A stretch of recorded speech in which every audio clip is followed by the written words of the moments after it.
All right, so we're diving deep into Proverbs 9:10 today. I'm sure you're already familiar with this one, but um, we're going kind of beyond those like usual interpretations.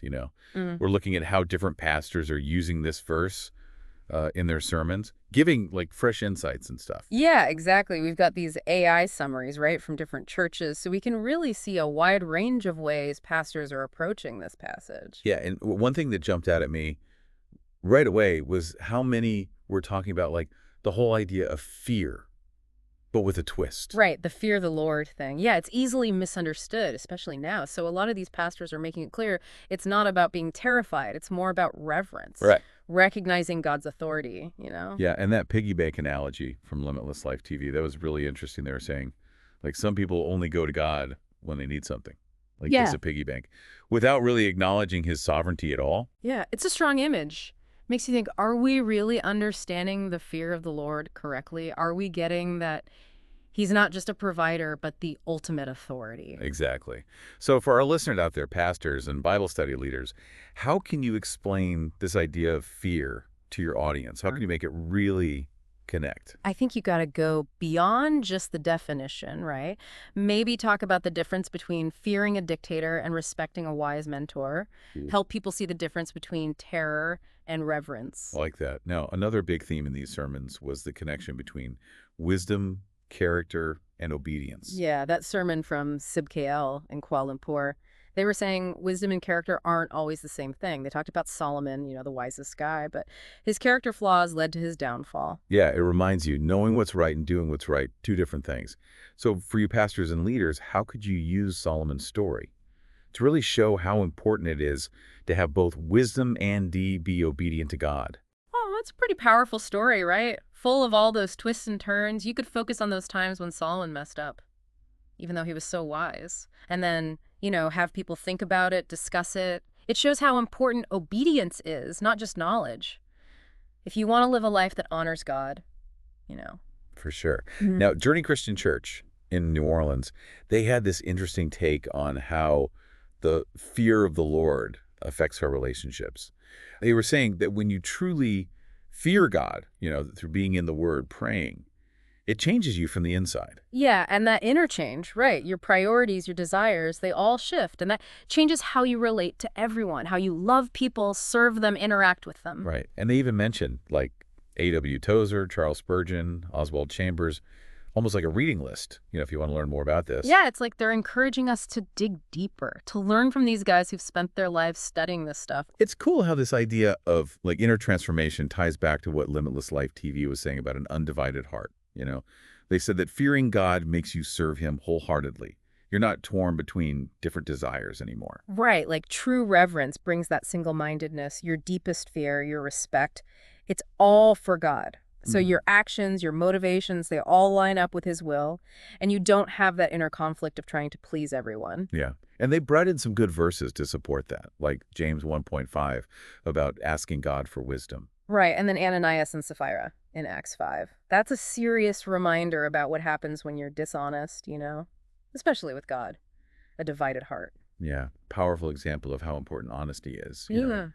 and integrity, especially in our relationship with God. Really shows you have to line up what's inside with what you do. It's not just about looking good. It's about, like, your heart really wanting to honor God in everything. Yeah, that's good. And it connects with that idea of confidence and protection that Limitless Life TV talked about too. Like when you truly fear God, you get this sense of security that goes beyond just you. It even extends to your kids. Right, they talked about it like a ripple effect. Yeah. Your reverence for God creates this kind of spiritual shelter. It covers your family, too. And that's so relevant now, right? When everything's so crazy. Knowing that God's in control, that he loves us, it can really help us stay grounded. Yeah, it reinforces that whole foundation of wisdom we were talking about, the one that starts with the fear of the Lord. It's not just about you feeling peaceful, but having the courage to live out your faith, even when it's hard. Because when you really get that God's the ultimate authority, it gives you that boldness, Mhm. to stand up for what you believe in, to speak the truth even when it's not popular, to live in a way that pleases him Mm. above all else. Exactly. You realize you're accountable to God, not to what everyone else thinks or what's trendy. And that brings us back to that whole undivided heart thing. If you're trying to please God and the world at the same time, you're going to be pulled in different directions. Right. And that just leads all this inner turmoil. You lose that sense of purpose. Yeah, it's like a recipe for burnout, spiritually. But when your heart is fully devoted to God, when you just want to do His will, you can handle all the tough stuff in life, with clarity, with purpose. And that in itself becomes like a testimony. People see you're not chasing trends, you're not swayed by pressure, you're anchored to something solid. It makes them curious. Right. They wonder what makes you different, what gives you that confidence, in a world that feels so messed up. And that kind of brings us back to that challenge of evangelism that Limitless Life TV brought up. They mentioned a pastor from Idaho talking about how hard it is to get people to share their faith, especially now when things are so secular. It's interesting, right? Kind of paradox. If the fear of the Lord isn't about being scared, but about reverence, respect, why are people so hesitant to share this message of hope and change? It makes you think maybe there's a bigger disconnect happening. Maybe people don't really get what fearing God means, or maybe it's a mix of things, cultural stuff, personal anxieties, things that make it hard to talk openly about faith. Probably a bit of both. It seems like the fear of the Lord, like we see in Proverbs 9:10, it's not just a personal thing. It affects how we interact with the whole world, our relationships, our work, our families, even how we approach big social issues. Yeah, it's about living out your faith in a way that touches every part of your life, making a real difference.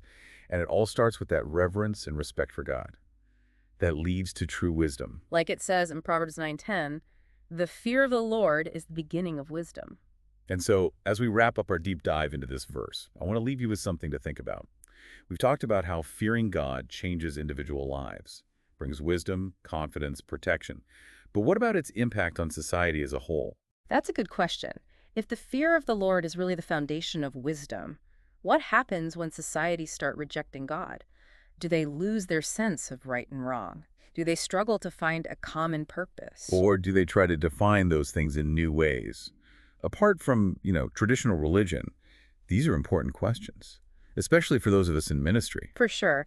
As pastors, Bible study leaders, we're not just guiding individuals. We're supposed to be like beacons of light, right? Yeah? In our communities and the world. It's supposed to bring change, to point people toward a path that leads to real fulfillment, real purpose. And it starts with understanding and embracing what it means to fear the Lord.